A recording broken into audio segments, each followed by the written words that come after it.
Hello everyone, চলো আজকে তোমাদের সাথে শেয়ার করব আমাদের স্কুলে সরস্বতী পুজোতে কী কী খাইয়েছিল। তো প্রায় 11টার দিকে তো স্নান টান করে রেডি হয়ে বোন আর আমি একই স্কুলে পড়ি, তো সেই জন্য বোনকে নিয়ে চলে গেছিলাম। তো রীতিমতো যুদ্ধ করে তো সেখানে ঢুকতে হয়েছিল। তো ঢোকার পর আমাদেরকে এখানে পাতা গ্লাস আর জল দিয়ে দিয়েছিল। দীর্ঘক্ষণ অপেক্ষার পর অবশেষে দেখা পাওয়া গেল খাবারের। তো এখন ধীরে ধীরে ওর ছোটরা পরিবেশন করছে।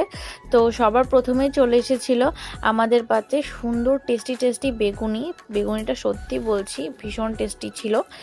যাই হোক, তো চলো বেগুনি পড়ে গেছে পাতে, এখন টুকটুক করে খাওয়াটা স্টার্ট করে দিই। তো বেগুনির পরেই দিয়ে দিয়েছিল হচ্ছে গিয়ে পোলাও, আর ছিল চানা মশলার তরকারি। তো সেটা দিয়ে খুব ভালোভাবে টেস্টিভাবে খেয়ে নিচ্ছিলাম আমি। আর আমার চানা মশলাটা পার্সোনালি ভীষণ ভালো লেগেছিল। একটু পাতলা হয়ে গেছিলো ঝোলটা, বাট টেস্টটা খুব সুন্দর ছিল। তো যাই হোক, এই চানা